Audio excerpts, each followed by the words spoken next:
कत्ल आपकी बेटी का हुआ है? मेरी बेटी से। लाश कहाँ उसकी? ओडिशा।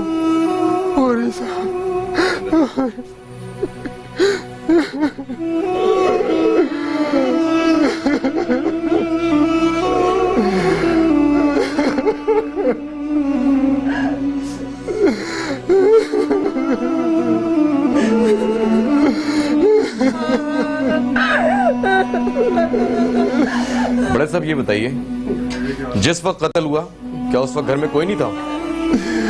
नहीं साहब, हम दोनों मियां बीवी से एक रिश्तेदार के ताज़ियत के लिए गए हुए थे। अच्छा, तो इसका मतलब आपकी बेटी घर में अकेली थी? हम तो गरीब लोग हैं, हमारी तो किसी से कोई दुश्मनी नहीं थी। आपकी बेटी के कत्ल पर अफसोस है, लेकिन हमें कानूनी कार्रवाई भी करनी होगी और इस डेड बॉडी को पोस्टमार्टम के लिए ले जाना होगा। साहब जी, मेरी बेटी की लाश तो पहचान के काबिल भी नहीं है। सर, एसिड इस तरह डाला गया है कि इसकी लाश शिनाख्त से बाहर हो गई है सर। हौसला रखें बड़े साहब, हम आपकी बेटी के कातिलों को बहुत जल्द गिरफ्तार कर लेंगे। मुदस्सिर, जाए बकवा का अच्छी तरह से मुआयना करो और एम्बुलेंस को भी बुलवाओ। ओके सर, मैं अभी एम्बुलेंस को बुलवा लेता हूँ। और नदीम, तुम जी सर इन तमाम लोगों के मोबाइल नंबर ले दो।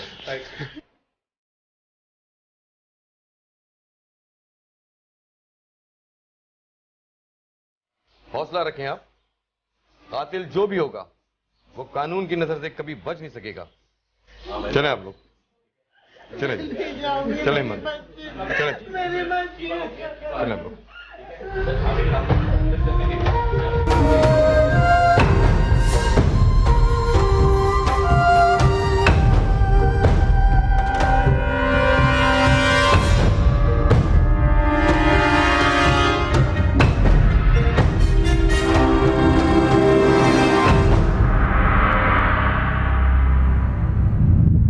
पुलिस को मिलने वाली नौजवान लड़की की डेड बॉडी नाकाबिले शनाख्त, कातिल ने कत्ल इंतहाई चालाकी से किया था। घर में या फिर बॉडी पे कोई ऐसा निशान नहीं छोड़ा था जिससे पुलिस को कातिल को पकड़ने में आसानी हो।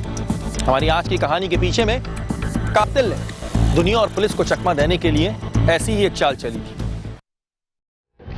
नदीम, तुम्हारा अपना तजिया क्या कहता है? सर, कातिल ने गजाला को शिनाख्त के काबिल भी नहीं छोड़ा। कातिल ने बड़ी चालाकी दिखाई है। सर, उसने अपनी मौजूदगी का वहाँ कोई निशान नहीं छोड़ा। बहुत इत्मीनान के साथ पूरी बॉडी पे तेजाब डाला है। जी सर, लगता है सर बहुत जालिम था। सर, गजाला की पोस्टमार्टम रिपोर्ट आ गई है।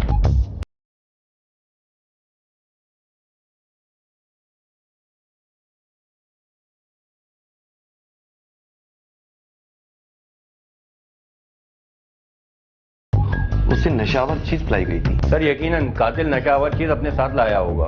सर, हो सकता है जो नशावर चीज इसको पिलाई गई हो वो वहाँ अभी भी वहाँ मौजूद हो सर घर में। जाहिर सी बात है, बाहर से तो लाया नहीं होगा, अभी भी कुछ निशानात उसके घर से मिल सकते हैं। इसका मतलब है उस घर की एक एक चीज का अच्छी तरह दोबारा मुआयना करना होगा। एग्जैक्टली, हमें ऐसा ही करना होगा। Okay sir. और नदीम, मैंने फिंगरप्रिंट और फुटप्रिंट मंगवाए तुमसे। सर, आज शाम तक उसकी रिपोर्ट मिल जाएगी। अस्सलाम वालेकुम वालेकुम। सर, वो मेरी बेटी 2 दिन से लापता है सर। तशरीफ रखें।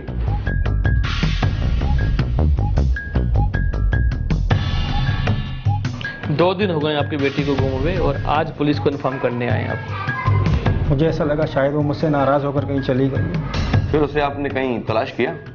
मैंने अपने तौर पे उसे बहुत तलाश किया, मायूस होकर आपके पास आया सर। नाराजगी की क्या वजह थी? वो अपनी शादी के लिए जिस लड़के से मुझे मिलवा रही थी वो मुझे नापसंद था। उस दिन भी वो अपने दफ्तर जा रही थी।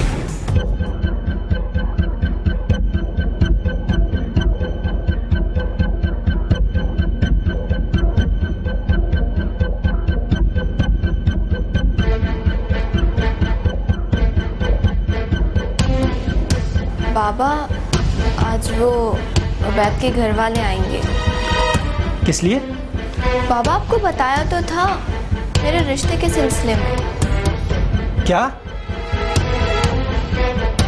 अतिया, मैं तुम्हें कितनी बार मना करूँगा, मैं तुम्हारी शादी वहाँ नहीं करूँगा।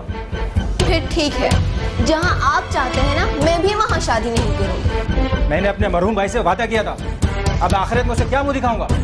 मैंने भी उबैद से वादा किया है उससे शादी करने का। आज तुम इतनी बड़ी हो गई हो कि अपने बाप के सामने जबान चला रही हो। काश मेरी माँ होती तो आज ये अल्फाज में आपसे ना कहती। ये भी बताने की क्या जरूरत थी? शादी करके इत्तला दे देती मुझे।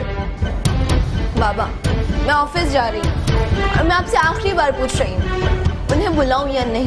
देखो बेटा, मैं तुम्हें दोबारा समझा रहा हूँ, तुम उसे छोड़ दो और ये नौकरी भी।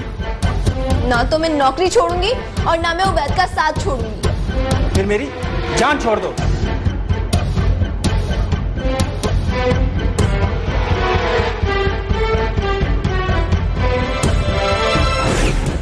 उस दिन भी वो घर से दफ्तर के लिए निकली थी, मगर दफ्तर से घर वापस नहीं लौटी इंस्पेक्टर साहब। इसका मतलब वो दिन भर ऑफिस में मौजूद थी?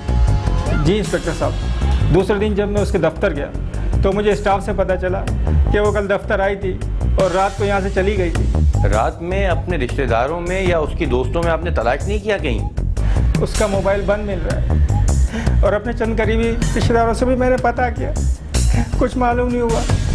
बेटी का मामला है इंस्पेक्टर साहब, इसलिए ज़्यादा लोगों से नहीं पूछा मैंने। अच्छा, वो लड़का उबैद जो उसके साथ दफ्तर में काम करता है, उससे मालूम किया? उससे भी मालूम किया सर, उसने भी ये कहा कि मुझे इसके बारे में कुछ नहीं पता। मुदस्सिर, इनका तफसीली बयान लो और इनकी बेटी का मोबाइल नंबर भी जरूर लेना। ओके सर, ले जाओ इनके साथ। चलिए इंस्पेक्टर साहब, मिल तो जाएगी इंशाल्लाह, दुआ करें।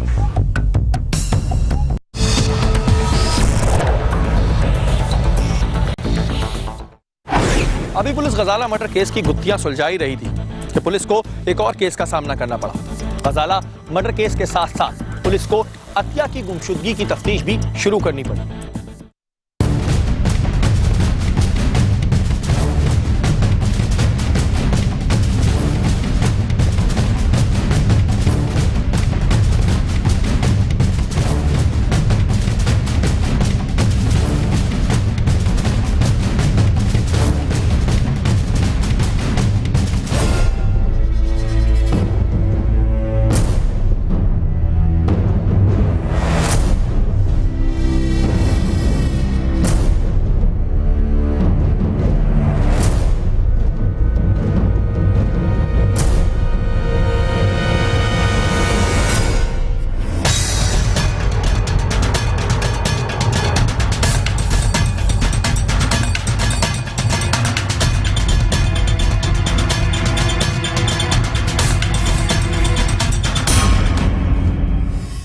सर, ये नंबर गजाला का है और इस नंबर पे मुसलसल इन नंबरों से डायल किया गया है। और इस नंबर की कोई इन्फॉर्मेशन है आपके पास? सर, ये नंबर्स दानियाल, उबैद और अतिया के नाम पे रजिस्टर्ड है। ये उबैद वही है ना जो अतिया के ऑफिस में जॉब करता है? एग्जैक्टली सर, वही उसके साथ काम करता है दफ्तर। और ये दानियाल कौन है? सर, मसला ये है कि ये नंबर मुसलसल बन जा रहे हैं सर। तो इस वक्त किसका नंबर एक्टिव है? सर उबैद का नंबर एक्टिवेट है सर। मुदस्सिर, गजाला का कत्ल तो घर के अंदर हुआ था, तो तुमने मोबाइल उसका लिया था? सर मैंने उन लोगों से मांगा था, उन्होंने बहुत तलाश किया लेकिन उनको मोबाइल नहीं मिला। इसका मतलब तो ये हुआ कि कातिल ने यहाँ भी जहानत से काम लिया। और हाँ, फिंगरप्रिंट और फुटप्रिंट पर क्या बना? रिपोर्ट में गजाला के कत्ल के वक्त 3 लोगों के निशानात मिले हैं। किस किस के? सर 2 फीमेल्स थी और 1 मेल था। सर, मेरे ख्याल में एक निशान तो गजाला का हो सकता है, दूसरा उबैद का और तीसरा अतिया का। अतिया और दानियाल को तुम कैसे कह सकते हो? सर, कॉल डिटेल की रोशनी में सर कत्ल रात को 8 बजे हुआ है और अतिया के दफ्तर से गजाला के घर का फासला आधे घंटे का। तुम्हारे ख्याल में अतिया गजाला के घर आई है? जी सर 3 बजे गजाला के नंबर से अतिया के नंबर पे कॉल की गई है सर। भाई मुझे कुछ नहीं पता, किसी भी तरह से अतिया और दानियाल को ट्रेस करो। सर, मोबाइल कंपनी ऑपरेटर से कह दिया है, जैसे सिम एक्टिवेट होगी हमें लोकेशन का पता चल जाएगा। गुड। मुदस्सिर, आप इससे पता करो कि अतिया और गजाला इनकी रिलेशनशिप किस हद तक थी। Okay sir. पुलिस बड़ी दिलचस्पी से दोनों केसेस पे काम कर रही थी। यही वजह थी कि कड़ी से कड़ी मिलाने पर पुलिस को कुछ मुस्बत नताइज मिल रहे थे। और जब पुलिस ने इन दोनों केसेस को मिलाया तो कातिल की चालाकी का एक नया इंकिशाफ सामने आया।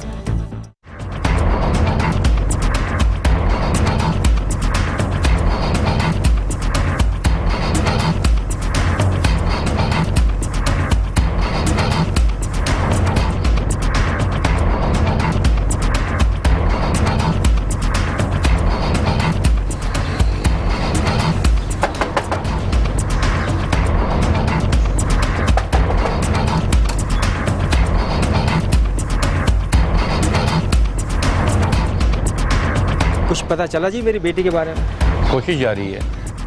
पहले आप मुझे ये बताएं, गजाला को आप जानते थे? गजाला? जी। हाँ, उसकी सहेली है गजाला। एक दो बार वो यहाँ भी आ चुकी है। कुछ पता चला आपको गजाला के बारे में? क्या हुआ उसे? किसी ने उस पर एसिड डाल के मार डाला है। कब? कैसे? उसी दिन उसके घर में जिस दिन आपकी बेटी घर से गायब हुई थी। और आपकी बेटी उस वक्त वहाँ मौजूद थी। तो आपके ख्याल में मेरी बेटी ने उस पर एसिड डाला? आपकी बेटी के साथ साथ एक और शख्स भी वहाँ मौजूद था। एक शख्स और? कहीं आपका इशारा उबैद की तरफ तो नहीं? नहीं। आप क्या कह रहे हैं इंस्पेक्टर साहब? मुझे तो कुछ समझ में नहीं आ रहा। फिलहाल तो हम यहाँ गजाला और अतिया के रिलेशन के बारे में मालूम करने आए थे। आप ये बताएं क्या रिश्ता था दोनों में? बस मुझे तो इतना ही मालूम था कि वो दोनों दोस्त थी। ठीक है, अगर ज़रूरत पड़ी तो हम आपको थाने बुलवाएंगे। जी इंस्पेक्टर साहब, आप जब बुलाएंगे मैं हाजिर हो जाऊँगा। ठीक है, चलें। चलिए, ओके, अल्लाह हाफिज़। ओके, चलिए आप।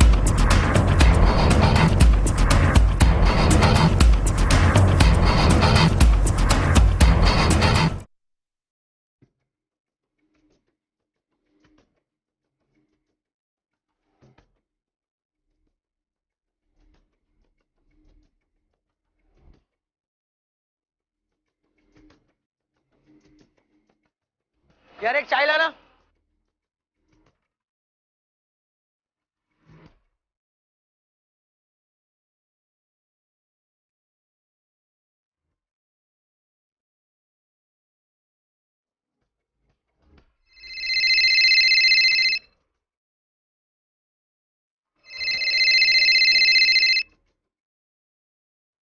हाँ सर। यार इस केस से तो उलझन पैदा कर दी है। क्या कोई सुराग नहीं मिला अभी तक? नहीं यार, कोई किलो हाथ नहीं लगा जिससे कातिलों का पता चल सके। तो फिक्र न कर, मैं कुछ देखता हूँ। ठीक है यार, जैसे तुम्हारे पास कोई इन्फॉर्मेशन हो तो प्लीज जल्दी बताना। तो डोंट वरी। ओके यार।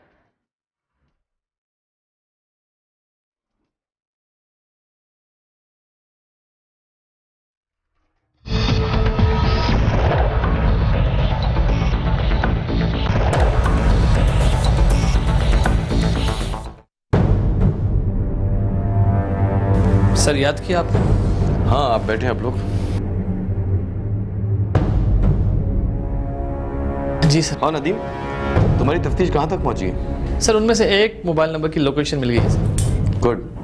कहाँ और किस नंबर का? सर लाहौर की लोकेशन आ रही है और अतिया का जो फ़ोन था सर वो ऑन हो गया है, उसमें एक नया सिम कार्ड लगाया गया है सर। वो सिम किसके नाम पर है? सर वो नई सिम भी दानियाल के नाम पे ही आ रही है सर। यहाँ एक सवाल तो पैदा होता है। कैसा सवाल?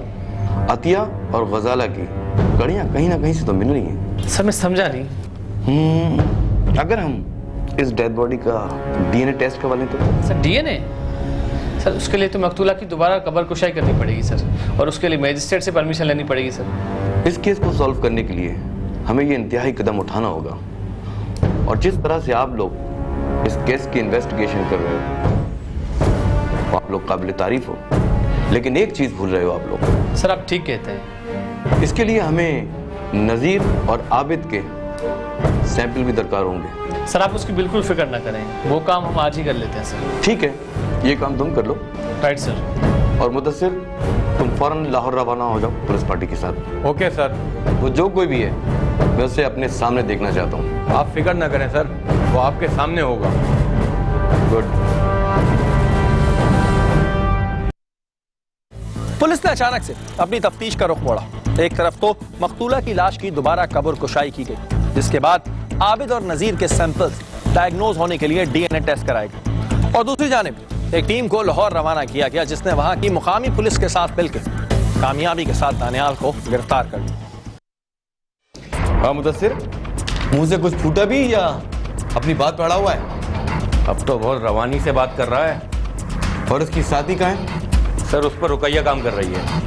सर वैसे अगर हम इस पॉइंट को नज़रअंदाज कर देते तो हम लोग भटकते रहते। इसलिए तो कहता हूँ कि मेरे तजुर्बे से फायदा उठाओ। आप ठीक कहते हैं सर। सर अगर हम बर वक्त कार्रवाई ना करते तो शायद ये हाथ ना आता। वैसे दानियाल, बड़ी चालाकी और बड़ी मनसूबाबंदी के तहत काम किया तुमने। सर पुलिस को बुद्धू समझ रहा था। तुमने पुलिस की आंखों में धूल झोंकने की कोशिश की। लाश की शनाख्त मिटाते वक्त ये भूल गए थे सर कि पुलिस इसका डीएनए भी करा सकती है। हाँ भाई, क्यों किया सब तूने? मैंने ये कदम अपनी मोहब्बत को पाने के लिए उठाया। दानियाल, इस इससे पहले कि पानी सर से ऊपर चला जाए कुछ कर लो, फिर मुझे इल्जाम मत देना। गजाला, तुम मेरी खातिर क्या कर सकती हो? अपनी जान दे सकती हूँ। अरे तुम जान दोगी तो मेरा क्या होगा? मेरा मतलब है तुम्हें पाने के लिए मैं वो सब कुछ कर सकती हूँ। तो यूं कहो ना, वैसे भी हम दोनों एक दूसरे को पाने के लिए कुछ भी कर सकते हैं। कल सुबह से रात तक मैं घर पे अकेली होंगी। क्यों? अम्मी अब्बू कहीं जा रहे हैं? अभी अभी खबर आई है कि छोटी ममानी के ससुर का इंतकाल हो गया है। वापसी में काफी टाइम हो जाएगा। तो फिर तो हमें इस मौके का पूरा फायदा उठाना चाहिए। क्या मतलब? मैं समझी नहीं। मैं समझाता हूँ। तुम कल अपने घर अपनी किसी सहेली को बुलवा सकती हो। क्यों? अरे अभी तो तुमने कहा कि तुम मुझे पाने के लिए कुछ भी कर सकती हो। बताओ ना, बुलवा सकती हो या नहीं? हाँ, बुलवा सकती हूँ, लेकिन मुझे भी तो पता चले कि आखिर तुम करना क्या चाहते हो मेरे दोस्त के साथ।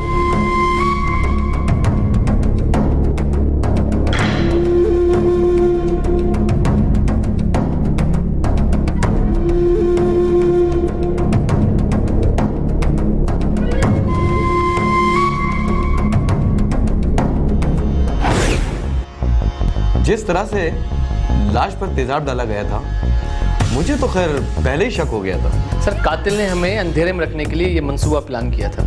मुदस्सिर, जाके जरा इसकी साथी को तो ले आओ, उससे भी तो जरा पूछें। Okay sir. तुम्हें जरा भी खौफ नहीं आया ये सब कुछ करते हुए? शर्म आनी चाहिए तुम्हें। सर, उस वक्त मेरी आंखों पे मोहब्बत का नशा छाया हुआ था। हाँ भाई, अब तो तुम्हारी मोहब्बत का नशा हिरन हो गया होगा।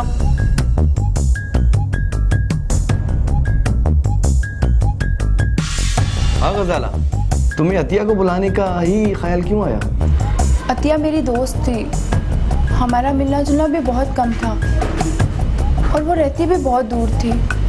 मतलब ये कि दानियाल के साथ साथ तुमने भी बड़ी होशियारी से काम लिया। दानियाल तो सुबह ही आ गया था। उस वक्त अतिया अपने ऑफिस में थी।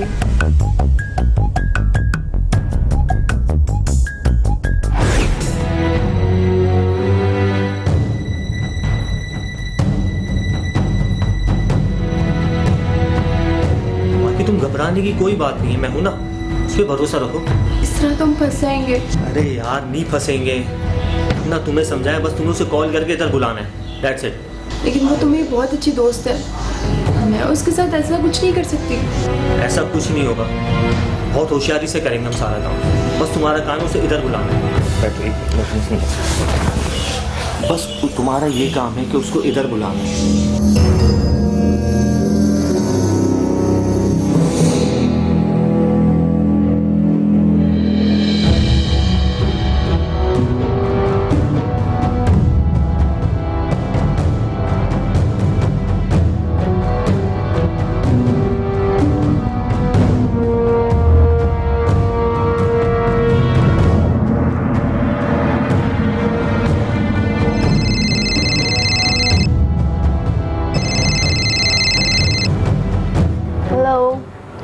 यस माय डियर गजाला, आज हमारी याद कैसे आई?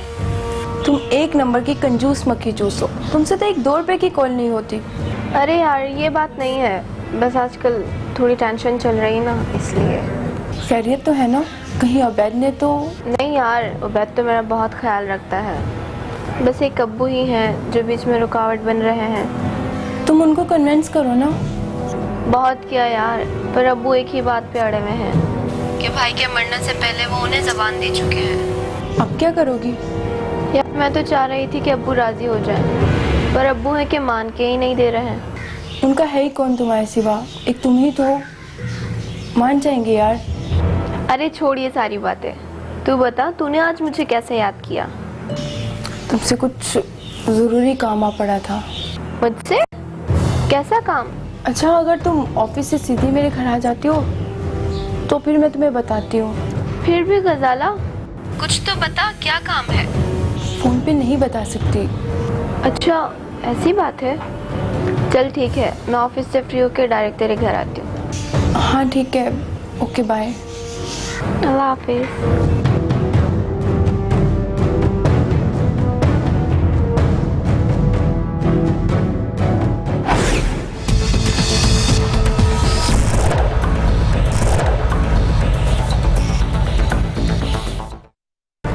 फिर क्या हुआ?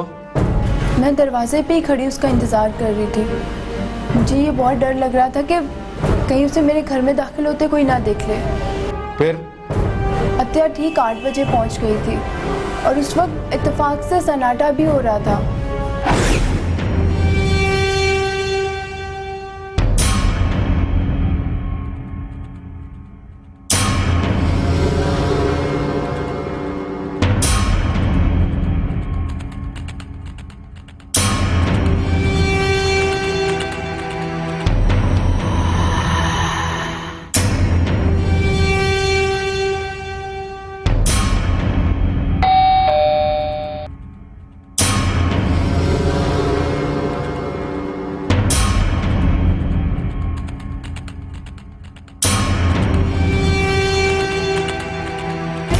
कैसी हो? मैं ठीक हूँ, तुम कैसी हो? मैं भी ठीक हूँ। कहाँ रह गई थी तुम? मैं कब से खड़ी यहाँ पे तुम्हारा इंतजार कर रही हूँ। अरे इतनी बेकरारी, इतनी बेचैनी, आखिर क्यों? लगता है कोई अहम बात है। अहम ना होती तो मैं यहाँ पे खड़ी तुम्हारा इंतजार नहीं कर रही होती। अच्छा बताओ क्या बात है? चलो छोड़ो, अंदर आ जाओ। अरे गेट तो बंद कर दो।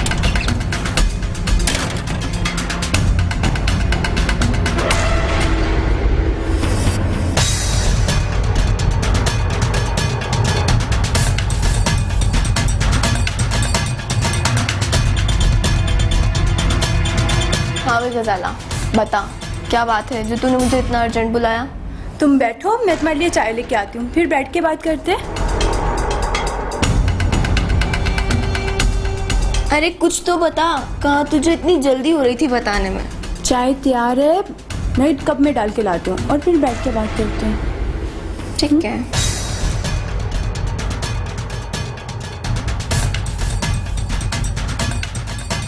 क्या हुआ? चाय कहाँ है? वो आ गई है। एक मिनट रुको।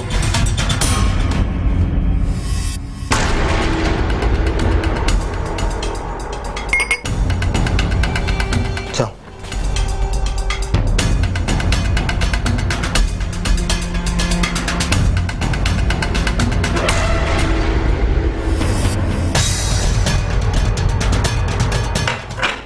तुम चाय पियो, मैं बस 1 मिनट में आती हूँ। ओह सॉरी सॉरी यार ये तुमने क्या किया? सॉरी। अच्छा सॉरी ना। अच्छा तुम एक काम करो, तुम मेरे कपड़े पहन लो और मैं तुम्हारे कपड़े वॉश करके दे दूंगी घर पे।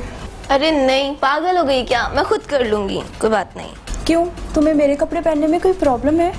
मैंने ऐसा कब कहा? तो चलो फिर मेरे कमरे में, मैं तुम्हें कपड़े देती हूँ। तुम भी ना जिद की पक्की हो, जिद बस।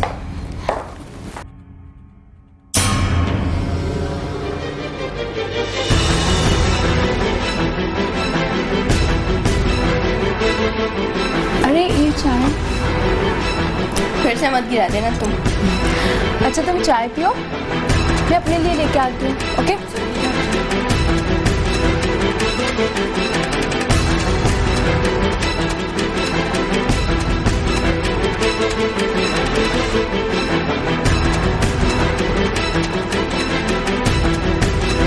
गजाला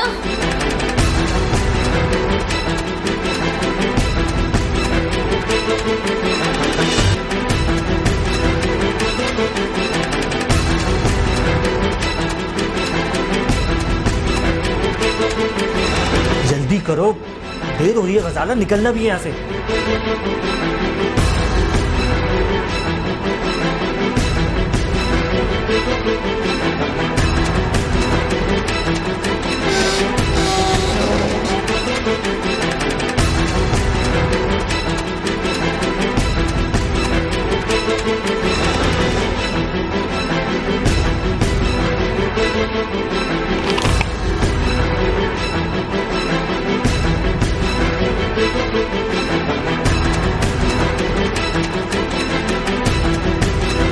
चलो चलो जल्दी।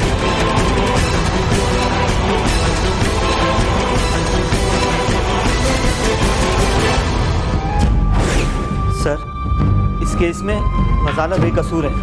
उसने जो कुछ भी किया मेरे कहने पे किया। प्लीज सर, आप गजाला को छोड़ दो। हम तुम्हारे कहने पर गजाला को नहीं छोड़ सकते। इस जुर्म में ये बराबर की शरीक है। सर आपको जो सजा देनी है मुझे दें। गजाला का कोई कसूर नहीं है सर, इसको छोड़ दें। अब अपनी सफाई अदालत में पेश करना। तुम दोनों ने दुनिया वालों और कानून को धोखा देने की चाल तो बड़ी अच्छी चली थी। सर मोहब्बत की शतरंज में ये लोग भूल गए थे कि ये बाजी पलट भी सकती है। सर मैंने गजाला और अतिया के वालिद को थाने बुलवा लिया है। हाँ, अब उन लोगों को भी तमाम सूरत हाल से आगाह कर दो। सर इन दोनों के खिलाफ चालान बना दूं? ऑफ कोर्स, कल दोनों को अदालत में पेश करो। Okay sir. अच्छा, मैं जरा बड़े साहब को बता के आता हूँ, ठीक है?